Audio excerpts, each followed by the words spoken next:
اسی طرح آئیے ایک اور آیت کریمہ میں آپ کو میں بتاؤں، یہ سورہ آل عمران کی ہی آیت ہے اور آیت نمبر 52 ہے۔ اللہ تعالیٰ یہاں پر ایک بات بیان فرما رہا ہے، عیسیٰ علیہ السلام کے جملہ اور عیسیٰ کے ماننے والے حواریوں کے جملے کو اللہ نے خود یہاں نقل فرمایا ہے۔ اور یاد رہے کہ عیسیٰ علیہ السلام اللہ کے نبی ہے، نبی سے شرک ہو یہ ناممکن ہے، یہ ہو ہی نہیں سکتا کہ نبی ظاہراً باطناً شرک سے ہمیشہ کے لیے پاک ہوتا ہے۔ اور حواری جن کی تعریف اللہ نے بیان کی، حواری وہ جو حضرت عیسیٰ کے صحابی تھے، اصحاب تھے، حضرت عیسیٰ پر ایمان لائے، ان کا ذکر یہاں قرآن میں ارشاد ہوتا ہے۔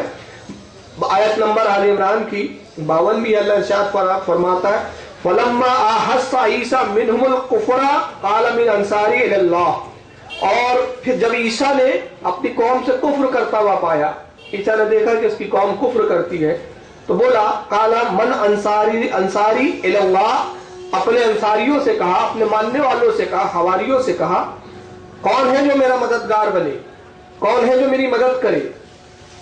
قال الحواریون نحن انصار اللہ، تو حواری بولے ہم مددگار ہیں۔ اب دیکھیے میں اور اعلیٰ حضرت نے جو ترجمہ کیا، میں حالت کا ترجمہ پڑھ لوں۔ اعلیٰ حضرت نے جو ترجمہ کیا وہ کہ حواریوں نے کہا ہم دین خدا کے مددگار ہیں۔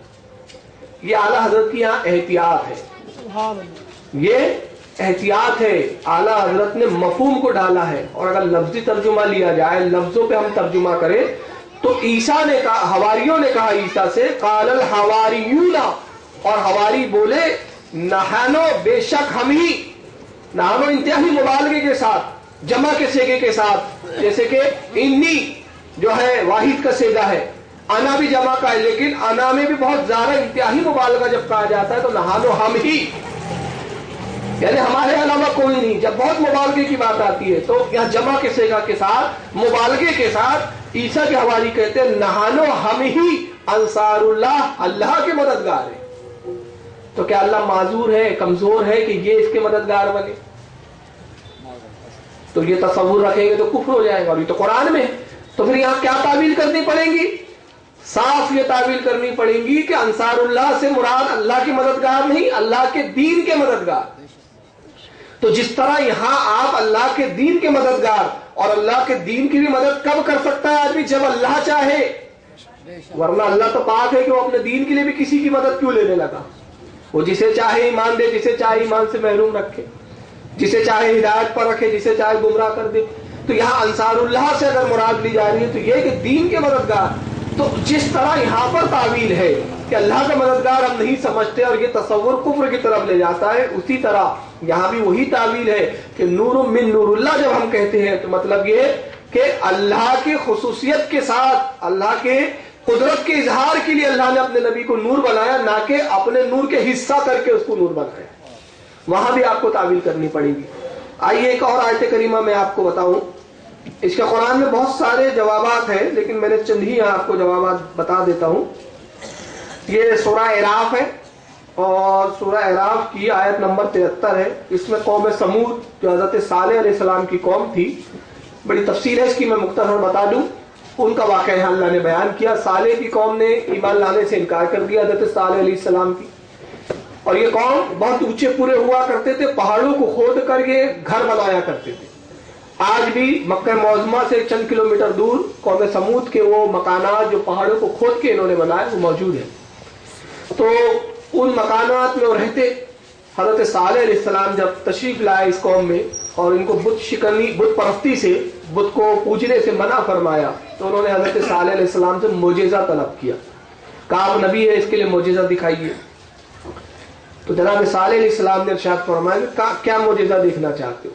تو کہا ہم تب ایمان لائیں گے۔ پورا قرآن میں پوری تفصیل کے ساتھ یہ واقعہ بیان کیا ہے، میں اس کو اپنے لفظوں میں آسانی کے ساتھ بتا دے رہا ہوں جلدی۔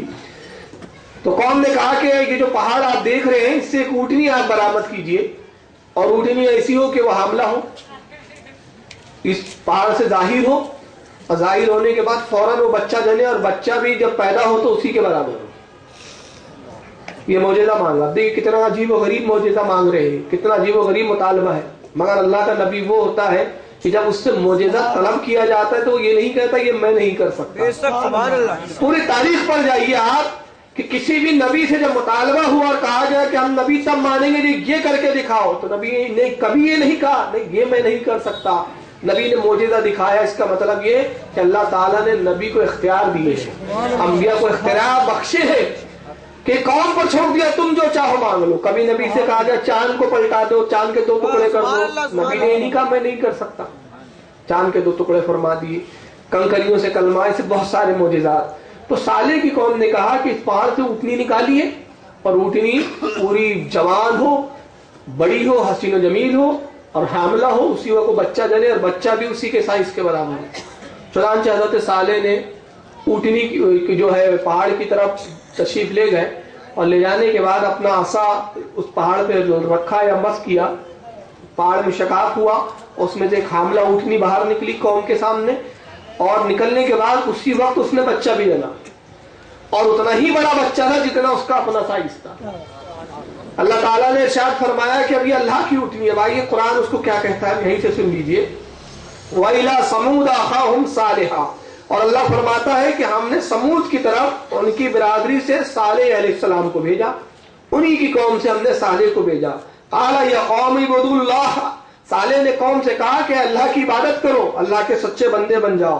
مَا لَكُم مِّنْ إِلَٰهٍ غَيْرٍ، اور دوسرے معبودوں کو نہ پوچھو، دوسروں کی طرف مت جاؤ، دوسروں کی عبادت نہ کرو۔ قَدْ جَاءَتْكُمْ بَيِّنَاتٌ مِّن رَّبِّكُمْ هَٰذِهِ نَاقَةُ اللَّهِ، اور پھر صالح نے کہا بے شک تمہارے پاس تمہاری رب کی طرف سے روشن دلیل آئی، اور یہ اللہ کی ناقے ہے، اللہ کی اونٹنی ہے۔ کس کی اونٹنی ہے؟ اللہ کی۔ تو اس سے کیا مراد ہے اللہ کی اونٹنی سے؟ جب یہاں قرآن میں ناقۃ اللہ اللہ نے ارشاد فرمایا یہ اللہ کی اونٹنی ہے، تو کیا معاذ اللہ وہ اللہ کی بیٹی تھی؟ وہ اونٹنی اللہ سے پیدا ہوئی تھی؟ نہیں۔ اس کا مطلب کیا ہے؟ اللہ کی پیدا کردہ۔ تو جس طرح یہاں پر آپ مراد لے رہے ہیں کہ اللہ کی پیدا کردہ، تو وہاں بھی یہی مراد لی جائیں گی، نور من نور اللہ، یعنی اللہ کا پیدا کردہ نور۔ یہ نہیں کہ اللہ کے نور کا حصہ ہوا اور یہ جو ہے معاذ اللہ اللہ کے نبی جو ہے نبی کے اللہ کے ٹکڑا ہے، جز ہے، حصہ ہے، یہ یہاں مراد نہیں ہے۔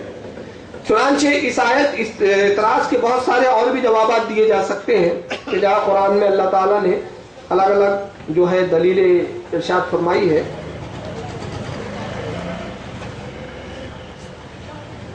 دوشرف پڑھے اللہم صلی اللہ سیدنا مولانا محمد اجل ما فی اللہ صلاۃ دائمۃ بدوام ملک اللہ صلی اللہ تعالی وسلم۔ تو چنانچہ میں عرض یہ کر رہا تھا کہ نور من نور اللہ سے جو مراد ہے وہ یہ کہ اللہ کا پیدا کردہ نور۔ اب آئیے ایک چیز میں آپ کو سناؤں، ان کے پاس جو سب سے بڑی دلیل ہے کہ ان کے پاس اہل حدیث حضرات کے پاس، وہ یہ ہے کہ رسول اللہ کو بشر ہی ماننا چاہیے، نور ماننا جو ہے شرک کی طرف لے جاتا ہے۔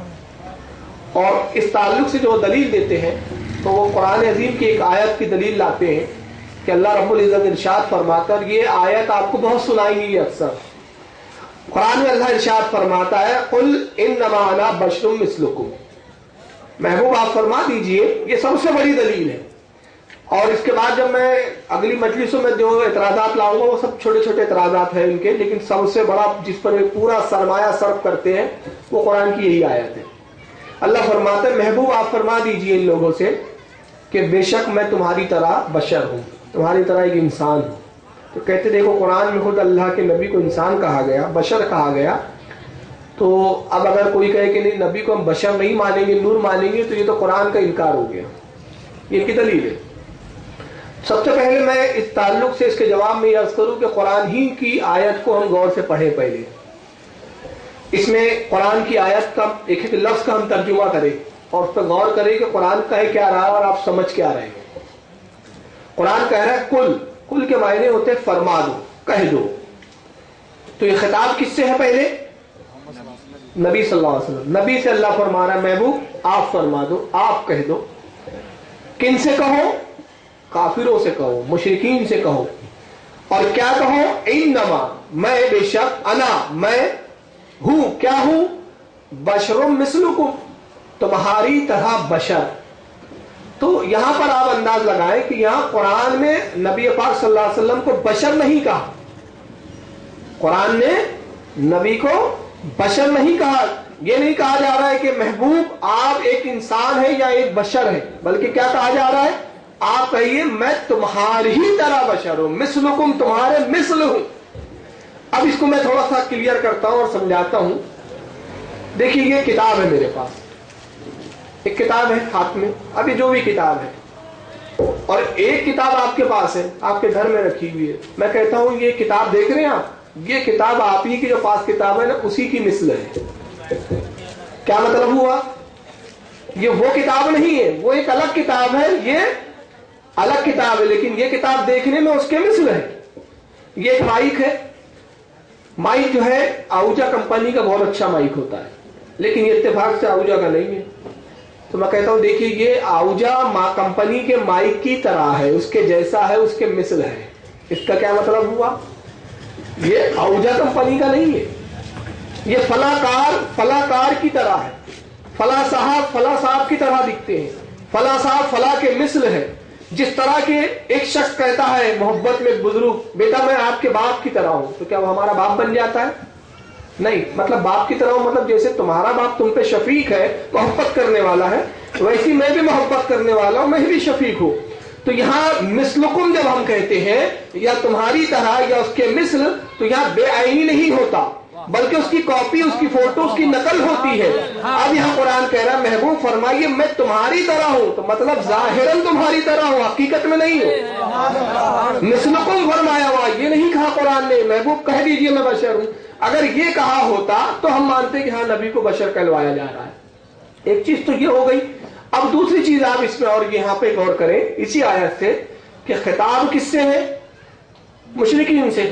اور کس لیے ہے؟ اس کی تفسیر میں علماء فرماتے ہیں کہ مشرکین سے خطاب اس معنی میں ہے کہ وہ مشرکین جو نبی سے ہچکچاتے ہیں کسی کچھ معاملوں کو لے کر، نبی کے پاس آنے میں کتراتے ہیں، تو اللہ کے نبی ان سے خطاب کر کے نبی کو کہلوایا جا رہا ہے محبوب ان کی ہچکچاہٹ کو دور کیجئے، کہیے گھبراؤ مت، میں تو تمہاری طرح ہوں، میرے قریب تو آؤ۔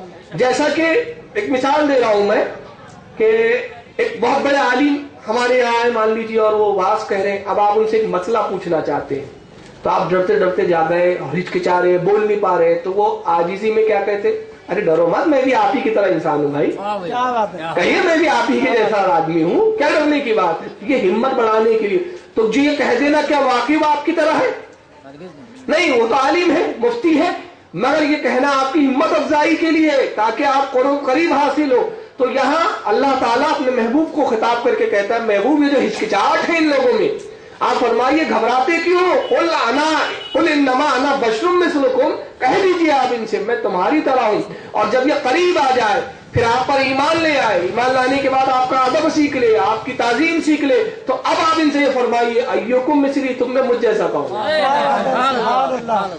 اب یہ دو خطاب ہے، دیکھیے ایک خطاب جو ایکم مثلی حدیث میں ملتا ہے اور میں تمہاری طرح بشر ہوں یہ قرآن میں ملتا ہے، اب دونوں کا کہنے والے نبی کی ذات ہے، ایک ہی دہن ہے، زبان ایک ہی ہے، جس کو اعلیٰ حضرت نے کہا وہ دہن جس کی ہر بات وہی ہے خدا، تو ہر بات وہی ہے خود الہی ہے۔